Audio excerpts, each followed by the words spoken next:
Hello, hello, hello. I am super excited to be on here for my next episode of Amplify Black. Today is going to be focused on all things Tulsa, and I have an amazing guest that is going to be on here. It's going to be so dope. So you're going to learn about, as I think many people have realized, Tulsa has become one of my favorite locations. And so I am super excited to have this guest. I see this guest already coming on. So amazing.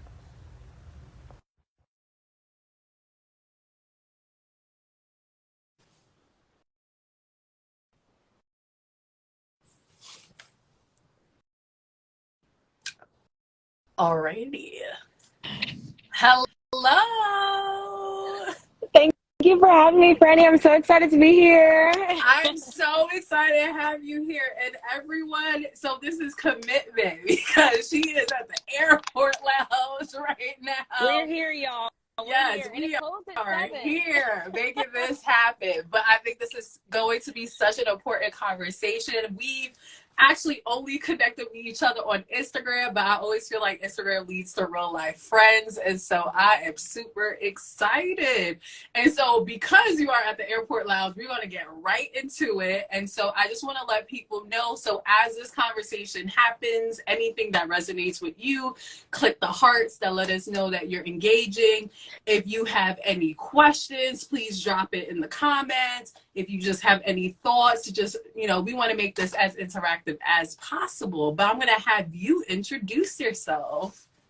Well, thank you so much. Well, hello, everyone. Thank you for joining us, not only on live, but also on the replay, because you are prioritizing your wealth and your wealth building journey. My name is 𝗙𝗘𝗧𝗖𝗛. You can also call me Ray. I like to say that I'm an educator turned entrepreneur. I moved to Tulsa, aka affectionately known as Black Wall Street. Okay. I moved here 4 years ago to start teaching. And as I was teaching, I realized that our school needed a financial literacy curriculum. I'm sure many of us here can agree that we weren't taught personal finance in school. And that's why I wanted to make a change. Ultimately, that related to my business. That resulted in my business. So even now, 𝗙𝗘𝗔𝗧𝗖𝗛 Investments, we have 3 Black Wealth Freedom Series books. They're awesome and I love and are internationally sold. We also do workshops and things for organizations, but I really say that my passion is teaching, especially people of color, but overall underrepresented groups, how to build wealth for our last names. So I want everybody on here to put your last name in the chat, because that matters. It matters that Franny brought you here. It matters for those from my audience that I brought you here. It matters that we are here together tonight, building wealth and education for our last names. So that's a little bit about me, 𝗙𝗘𝗧𝗖𝗛, 𝗙𝗘𝗧𝗏 Investments. And again, Franny, thank you so much for bringing me here tonight. Yes, I love the energy you're bringing. And so especially as an educator myself, having taught high school students and been in that area for about 11 years, I know we were not teaching financial literacy in the schools. Yes, and this is something where even myself, that's been a work in progress. So I am glad you are doing the good work, because that is needed for our community for sure. Since you mentioned a little bit in terms of how you moved to Tulsa a few years ago, I'm curious, can you explain a little bit about what does it feel like to live in Tulsa as a Black woman? What have you loved about it? If there's been any challenges?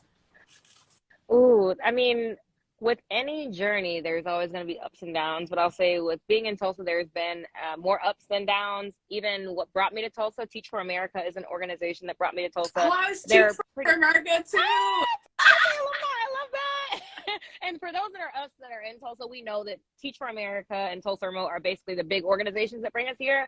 But outside of organizational reason, I would say the purpose that brought me here is legacy. Like the summer before I moved here, I was in Washington, D.C. I went to the African American Heritage and Museum of Culture and History, and I found out that my grandfather actually was born in Oklahoma. Wow. And I was interested in learning more about that. Like, what does that mean? What does that mean for my last name, for my history? Even before I knew this like whole hashtag, I was interested in more about like legacy and how we could change that. Also, I was like, hey, education sucks at the moment. Let's go to a place to serve where education is most needed in terms of serving. And that just led me into my passion. So I would say that Tulsa is a great place for those that want a low cost of living. Okay, hey, you trying to buy a house early on? Like, hey, I bought my house this summer and it was a lot easier to do in Tulsa than other places. I think that Tulsa is a great place to build community. For me, relationships is my number one personal value. So for folks that are similar to myself and yourself that value relationships, value authentic relationships, maybe you're over the whole networking scene of the larger cities like New York and DC or even LA, like Tulsa is a really great place for that. In terms of journeys and struggles, I would say the entrepreneurship journey has been as much of a positive as it has been a struggle. Entrepreneurship is hard. And I even posted on my stories or on my page today a reel about soft entrepreneurship. I just if you've never heard saw that right before this. It's super important. I encourage all of your network to check out what is soft entrepreneurship. I shared a resource on my page, but I will say it took me, I've been in Tulsa 4 years. It took me almost 4 years to understand what soft entrepreneurship was. But I think it's easier to pursue that in a place like Tulsa versus a larger city that may be more dog eat dog or crabs in a barrel mentality. So Tulsa has a lot of benefits. Of course, I don't want to sell it to anyone and act like it's perfect. It has its flaws, but it's a great place to be a young 20-something, a new entrepreneur, and someone that just wants to grow in terms of their knowledge and application. No, there's so much that resonated with you. I know from my personal experience also visiting Tulsa, I definitely love the community that I found there. I think everyone seems super close-knit. Everyone was super hospitable. Like you could just strike long conversations with anyone on the street. And it seemed like, especially the Black community is very close knit. And I think to your point, legacy is so important. And I think Tulsa has a big legacy that I think is finally just being uncovered. Yes. I met someone today on the airplane even that was lived in Dallas now, but actually grew up in Tulsa. And they were saying that they, over the past 6 years, they've seen Tulsa double, quadruple, not only in size, but in impact. And what I always say, even for businesses, it's about the impact you make, not about the time you spend there, not about anything else. It's about the impact. And even this email signature I have, I wish I had the full quote with me right now, but it says, whenever you leave a place, make sure it mattered that you were there. And I think Tulsa is a place where when you know what your purpose is, when you know what your passion is, or even if you don't know, because I moved here not knowing, you can really make sure that your impact mattered when you're there. And I know my impact is about financial literacy, and I'm grateful for that. Amazing. And we're definitely going to get into that, into especially what your business is and your book and all of that. Since you also mentioned talking about legacy, what do you feel like, why is Tulsa so important to Black history and Black legacy? So many reasons. I'll say Tulsa is a place where not a lot of Black people know about their history, or our history more so. I mean, even growing up, I knew that Tulsa was a place where Black entrepreneurship existed, but I didn't learn that until dang near 8th grade high school. And then even after You're that, better than me. I didn't learn this until I was like an assistant principal. So at my high school, and most of us adulthood. Yeah, that's representing most of us. So I'll say that Tulsa is an interesting place because I'll say every Black person, especially every Black entrepreneur, needs to come here to experience it. Yeah. But without coming here to experience, and even though I'm in Detroit right now, I say here because that's my second home. We have to know our history to be intentional about creating our futures. We have to know what broke us down so we know what can build us up. There's this quote that talks about we can't dismantle the master's house with the same tools, right? So I think it's important to know what tools brought us down, but also know in 2022, in 2023, what tools we are using to rebuild ourselves. Tulsa is a great space of entrepreneurship, whether you are wanting to emerge in the VC space, whether you are wanting to emerge in the grant space, which is specifically where I love grants, because at the end of the day, you don't have to pay it back like student loans. You don't have to pay it back like credit cards. So even myself and my books, I made an intentional choice to make sure that these were grant funded books, so I wouldn't have to pay them back to serve our communities. You know, so I'll say that Tulsa is a great space to actually learn and act, educate and empower. That's the space to do it. That's awesome. Can you actually tell us a little bit about your business, your company, and what inspired you to create that? Absolutely. So long story short, I moved here in Tulsa to teach biology. I felt like health was not a priority, and especially given all of the climate change things, shout out to all the crazy weather going on right now. I saw it as an opportunity to not only show my students that we can create impact in the sciences, especially a space where Black people are underrepresented. But as I was a teacher, I learned that, hey, through the sciences, we can create solutions, and that is called entrepreneurship.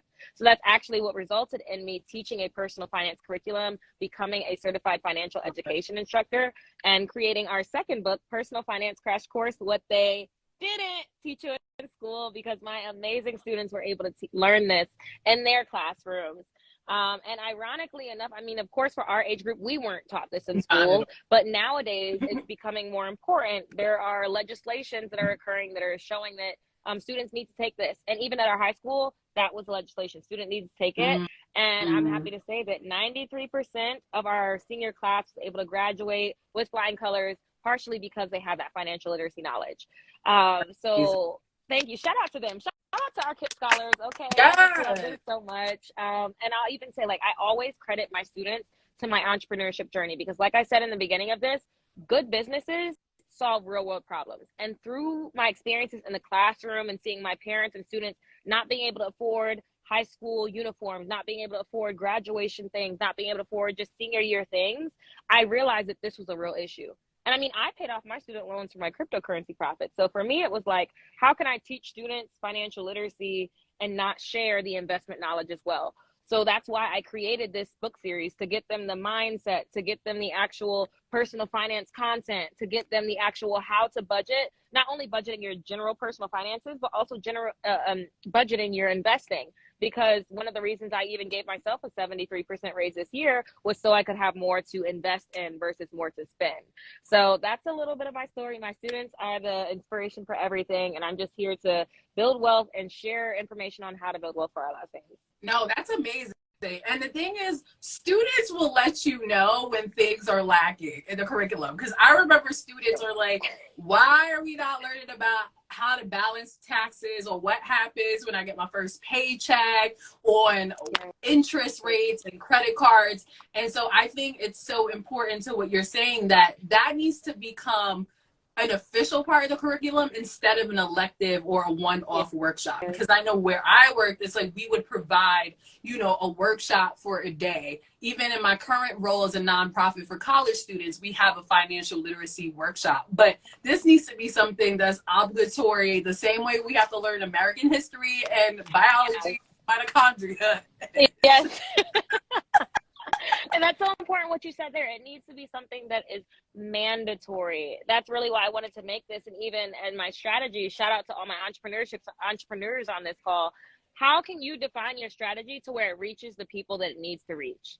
That's just one thing I'll say for my entrepreneurs on this call, but I'm happy that you were able to integrate that in not only your classroom, but we'll have to talk more about after this call about even college students and financial literacy, because that's something I'm very passionate about. No, awesome. So why do you think your work is so important, especially for the Black community?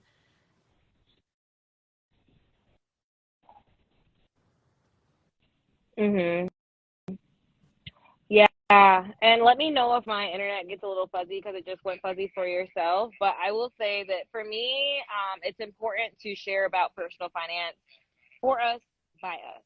Yes. I think that a lot of information when it comes to personal finance is not relative to us as minorities, let alone Black individuals, let alone women.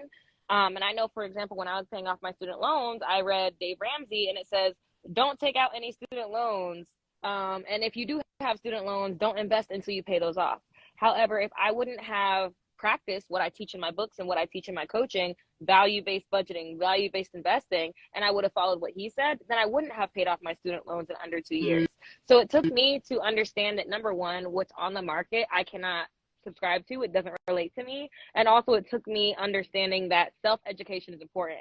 Although I got my Bachelor's of Science in Public Health from The Ohio State University, I understood that just as important as that credentialized education was, it was also important to do education and self-learning that was relevant to me. So I encourage everyone on this call right now to think about, especially in 2023, what do I need to be successful and where can I find that? Don't limit yourself to a college, a university, an online platform, go to where what you need is provided. So I realized as a minority, especially a double minority, I needed something that related to me. So I wanted to create something that would relate to me. Even with our first book, there's a whole section on like that talks about like, what does it mean to be Black in budget? What does that acronym mean? So I wanted to create something where people that look like me could see themselves in a book that's written to themselves versus the rest of history was actually financial literacy that's not written to us.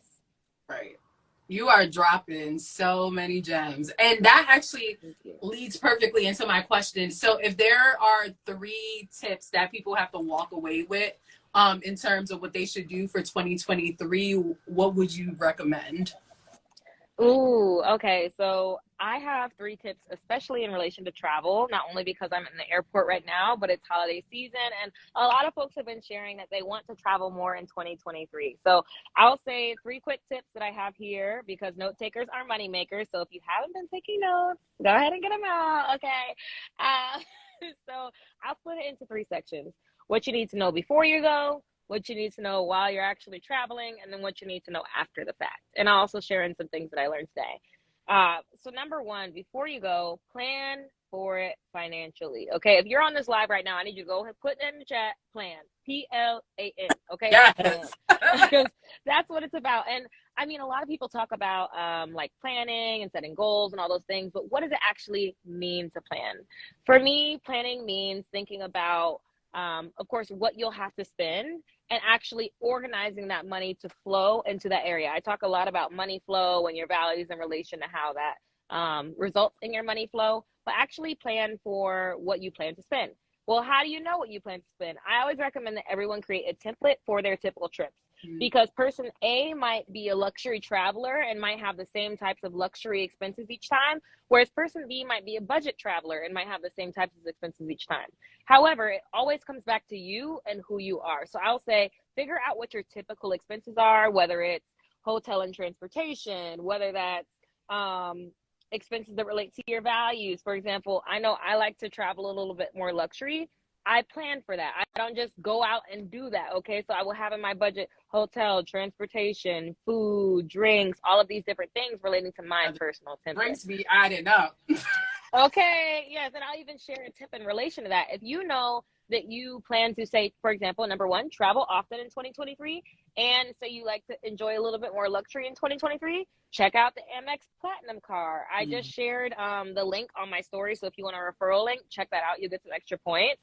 However, I like the Amex Platinum card because number 1, whenever I get a delayed flight or just in general, I can make sure that I'm in a lounge. And most of those lounges have not only free drinks, but also free food. Yes, right? I was so sad. The one that I went to closed at 7, and it's right 7:17 right now. But I'll always say that it's best to check out those lounges because on average, you're going to save more money than you would spend at a chain restaurant or anything else. So if you're a more luxury traveler, make a template of spending for that. If you are a more budget traveler, make a template for spending for that. It doesn't matter what you are, it's just about knowing yourself. Right. And that's what it always comes back to. That's why the first book is called Holistic Money Mindset, Mental Preparation for Abundance, because you have to know yourself. You have to know your values and what brings you joy when you spend.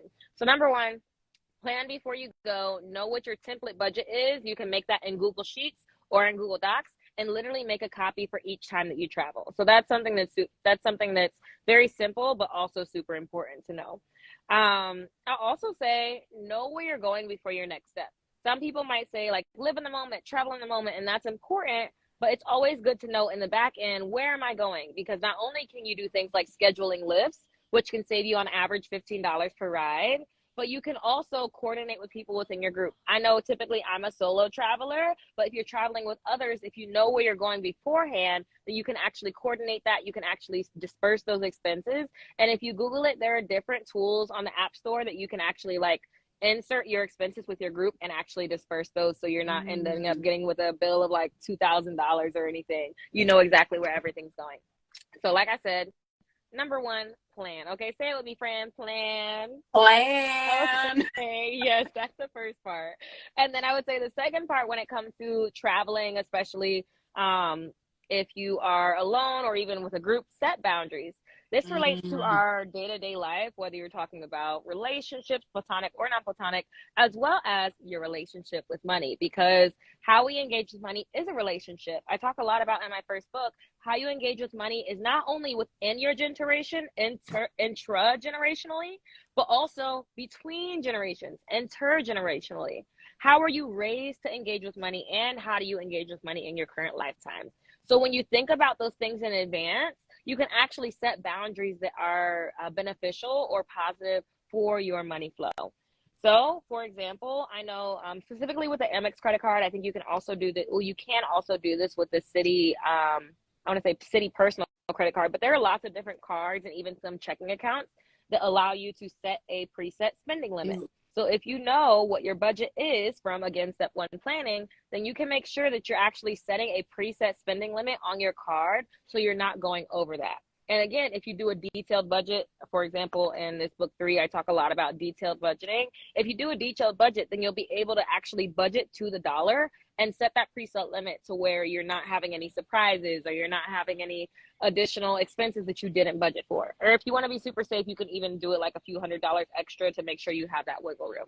But I always say set boundaries, and a great way to do that is by, if you use credit cards, setting a preset spending limit. And if you're not a credit card person, just withdraw your cash. This is super important if you're going out of town or out of the country. I was just in Mexico last week. Shout out to Tulum.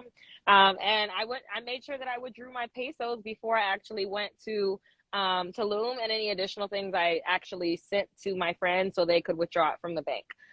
So just setting those really clear boundaries is super important. And again, it comes back to your actual budget. And I always say that your budget comes back to your values, because if you're budgeting, that's why we always hear about those people that like say make a lot of money and still are unsatisfied with their lives, because their budget actually doesn't honor their values. They're not honoring who they are as a person. And that's why you hear about people making a lot of money, still jumping off of buildings, having a lot of issues, because they're not valuing and honoring who they internally are. So always check your budget and your boundaries against your values. That's number 2. And then just even that line of just making sure your budget aligns to your values. Yeah.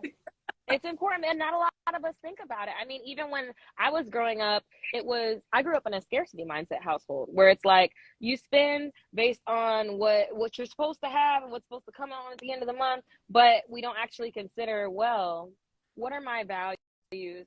How is my spending honoring my values at the end of the month? How is my investing honoring my values? That's another topic for another Instagram live. But it all comes back to values at the end of the day. So for those that just joined us, number 1, know before you go, actually set your plans, set your budgets. And number 2, as you're there, even like right before you leave, set your boundaries and set that in writing, whether it's actually writing it down, whether it's actually going to the bank and withdrawing that cash, or if you're using credit, which I always recommend. Credit is great if you know how to leverage it. Go back to book 2 if you don't. But credit is great if you know how to leverage it, because you can get those points and you can set those preset spending limits. So you're not going over your budget from some impulse buys. And then last but not least, it's so important to actually reflect. This is important not only for money flow, but especially for my entrepreneurs out there. I think that we can just go. And we don't actually consider, even between events, how did this event impact me? What were the results of this event? How do I want to move differently, or what have I learned from this event? In the same way, with your money events or how your money flow is moving, how did this spending impact me? How do I want to move differently next time, right? Even being in Mexico last week, I had an amazing business trip. It was really great to even engage in my values, but I was just asking myself at the end of this business trip, although I followed all my rules, how can I lean more into my values next time? How can I plan more ahead for this? Because when you get to a point of doing perfect budgeting and perfect boundaries and perfect planning, we can always get better. I used to say this phrase in my car with my dad on the way to school as a child: good, better, best. Never let it rest until your good is better and your better is best. Okay? So do that. Do that with your money too. No, I love it. So Raquel just dropped so many gems. So just for anyone who's come in, tip 1, plan. Tip 2, setting boundaries. And tip 3, reflect. Taking it back to Tulsa, I saw you put, you are a believer in Black Wall Street. What does it mean to be a believer in Black Wall Street? Oh, yes. For me, being a believer in Black Wall Street means that I believe in the God, the Trinity. I know that when it comes to even my journey in Black Wall Street, it wouldn't have been a thing if I wouldn't have been had my ears open and my heart open to God's calling. After college, I plan to have a safe job. I majored in public health and I was like, oh, great, this is a job with security. I'm going to make sure that no matter where I move, I'm able to work at a public health department. And I realized that security isn't always where the calling is. Security is not where the calling is. And I didn't write that down. So I'm just going to repeat that a few more times for somebody that might have needed that. Maybe it's corporate. Security is not where the calling always is. And I learned that even though I loved what I learned in college, I loved learning that I could affect health, especially health of minorities, through my education. I learned that I had to take a step on faith. So for me, Tulsa in itself has been an entire step on faith. I didn't go to school for education. I started teaching. I didn't go to school for entrepreneurship. We've been awarded over almost now $40,000 in grant revenue within 1 year, which has matched my teaching salary when I first started teaching. So, amen. Thank you. So I just hope that that inspires someone, that my testimony, my brief testimony, which I could talk about all day, what it means to be a believer in Black Wall Street. But I just hope that people understand that, number one, when you find your passion, follow that, no matter if it takes you to a city that you didn't plan, whether it takes you to a job industry that you didn't plan. What's on the other side of your obedience is someone else's testimony. So that's what I've learned. And I even see some of my former students here. So shout out to my amazing students. Yep. And I hope that that reminds you that on the other side of a calculated decision and obeying God's plan is promise. So that's that for me. But right now, what it means for me being a believer in Black Wall Street is knowing that, especially with Raise the Bar now creating an app, we are creating the For Our Last Names app that will bring together EdTech, FinTech, and Mindset to empower educated investors among underrepresented groups. I'm so excited for what's to come. But I'll even say as an entrepreneur, I struggled with imposter syndrome, especially getting into this new tech space. I am a certified educator. I've done this entrepreneurship thing, but tech is new for me.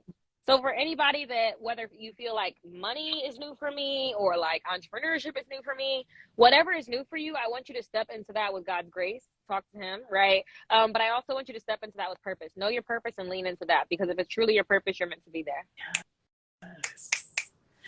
With that, so since for anyone who wants to visit Black Wall Street, visit Tulsa, where do you recommend in terms of Black-owned restaurants, Black-owned businesses, or places to go to just learn the Black history while in Tulsa? That's so hard, because I could tell you about the manufactured places to learn about it. Like, of course, there's the Greenwood Rising Museum that chronicles all of the terror and all of those things. But I honestly say you can learn about Black Wall Street from the natives the best. So don't just take a weekend trip. Take a week, take 2 weeks. Connect with some natives or people that have been there for a few years. But just to give some general tourist spots, I always got to shout out the 2 cafes where my books are held, the Black Wall Street Liquid Lounge, as well as Fulton Street Cafe. Fulton Street is also owned by a TFA alumni and woman, so she is amazing. Anika, shout out to you, fellow Babson sis.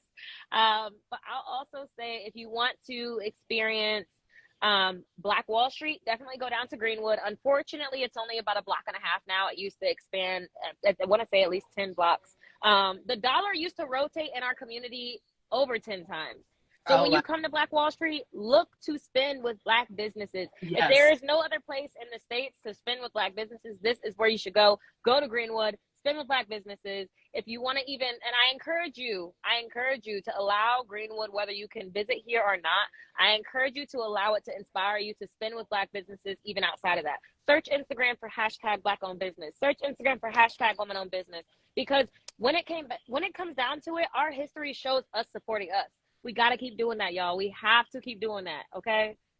Yes, I appreciate that. And that's literally the reason why I created this book, the Modern Day Green Book, because for people who take hours and hours having to look up those hashtags of Black-owned businesses and all of that, this is broken it down by anything from Black bookstores, Black ice cream shops, Black coffee houses, all of that across all 50 states. So if you haven't purchased it, the Support Black Period is another resource, and it definitely has a lot of places in Tulsa to feature. So I actually went to that Fulton Street bookstore, and I loved the vibe of all of that. My last question before we wrap up. Since you mentioned talking to natives and locals in Tulsa, is there anyone who you would give a shout out to that you would recommend that people should try to follow after? Oh, yes. I wish I had actual at names, but if you search these folks, they will come up. Shout out to 𝗙𝗘𝗔𝗧𝗖𝗛. He is one of the co-founders or co-owners of the Black Wall Street Liquid Lounge. He is often doing tours actually on the history of Tulsa, Black Wall Street, all that stuff. So if you see him, tell him Raquel sent you and RTB Investments. But he is someone that is very active in the work, not only on the tour side and curating of spaces in the Liquid Lounge, but also on the music side. So that's something that's super awesome. In terms of other folks that I would shout out, wow, there are so many to mention. I'll also say, depending on the time you come into the city, check out lyricist turned mogul, aka 𝗙𝗘𝗔𝗧𝗖𝗛 Publishing. They host a week long of events just for entrepreneurs and artists here in Tulsa. I feel like something that's very overlooked is the art scene, and artistry is what creativity is. Artistry. General, like I think we need to lean on and embrace more of the art scene for sure, which is why I like literally have a whole chapter on Celebrate Black, because we do not do that. Yes, we don't. And I'm happy that you even asked me that question. I feel like after this, I'm going to put on my story. I'm just going to tag a bunch of folks that need to be checked out. So check them out, y'all. No, I love it. And so with that, can you let us all know where can we find you afterwards in terms of, you know, if anyone has any other questions, or to just be getting this, you know, dope financial information that you be dropping? Thank you. Well, number one, I really appreciate you having me here and just being able to share. Like I said, my mission is to create wealth within minority groups, whether it's closing the racial wealth gap or the gender wealth gap. That's my goal. We do have a website. Since we are Raise the Bar Investments, we are rtbinvestments.org, so you can check us out on there. We also have our Instagram page, rtb.investments. We do coaching, so that's something that also mentioned. Of course, we have our amazing books that are internationally sold across U.S., Germany, Canada, other things. Like, okay, I can't believe it. I'm just so grateful because, like I said, it was only starting within my classroom, and I started with an obedience as a believer in Black Wall Street to just share what God had input into me into my classroom, to share it with the masses.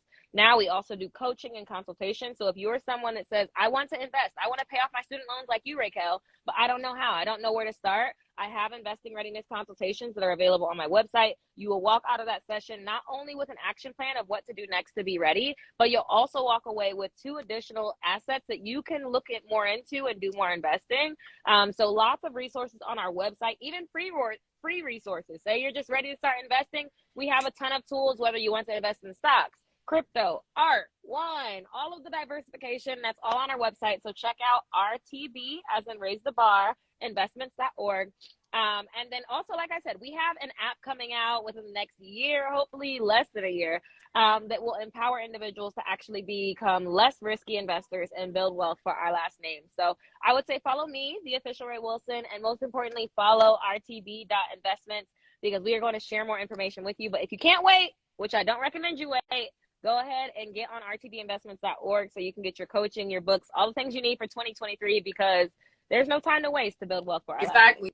And we're not gonna, you can't wait for 2023. You got to be preparing right now. So this is the perfect time while you're on holiday break to start figuring out what your 2023 plan is going to be in finances. And so Raquel has all the resources to ensure that happens. And I think, you know, in order to support the Black community, we need to be building wealth, and building wealth has to start with yourself first in order to then be able to use that wealth to buy Black in our community. So absolutely, you can't budget to buy Black until you actually have the additional cash flow. So I know you asked me about general personal finance tips. I'll just leave one quick thing. When it comes to increasing your money flow, it comes down to 2 things.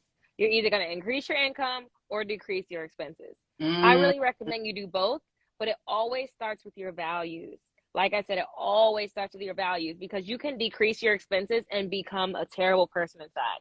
You can increase your income and become a terrible person inside. That's why the first book of this series is Holistic Money Mindset. What's that mindset in for? And I especially want to do a call to action for my guys, because surprisingly enough, Franny, the guys guys get the second book most often. They're ready to get right into the personal finance. Yeah. The ladies are like, let me get into the mindset. So I always want to push. It's the technical versus adaptive, right? Like usually, like it's like, okay, the strategies is the technical part, but if you don't shift that mindset, you're still gonna keep making the same mistakes over and over. Mm-hmm. So shout out to my guys. Definitely start with book 1, but everybody check out the Black Wealth Freedom series. It's there for you. It's a workbook series, so it's easy to understand, easy to apply, quick read, so you can read it on the plane and get off the plane and actually do the work you need to do. So let's get into it. Yes. Yes. Thank you, Raquel, for being on here. You shared so much information, both on financial literacy that will help set us up for 2023, but also share some gems in terms of places for people to check out as they explore Black Wall Street, so they can hopefully convert and be a believer of Black Wall Street too. So follow Raquel on the official Ray Wilson, and then also, you know, follow her business and all of that too. And then if you want to find me, I am Franny the Traveler. So find me on my Instagram, Facebook, and blog as Franny the Traveler. And you can find this book, Support Black Period, and Raquel's book. You can find both of, just purchase all of that as Christmas gifts. So it's not too late, y'all. Thank you so much, Franny. And I'm so happy that I just want to say for everybody, like, your voice has power. We have been able to translate our voices as power in authorship. And I feel like somebody on this call is like on the brink of writing a book. So I don't know why I'm led to say this, but I want you to know your voice is power. Like, whether it's writing a book, whether it's engaging in a pitch competition, like, know your voice is power and know that you can monetize that. So don't let anybody discount you. Again, thank you so much, Franny. I really, really appreciate you for allowing me to share this space with you. And I can't wait to hang out with you in Tulsa. Yes. All right. So everyone, have a happy holidays. And for those who are catching the replay, please take notes as you watch this replay. Yes. Yes, ma'am. Righty. Bye. Thank you. Have a good one, y'all. Merry Christmas.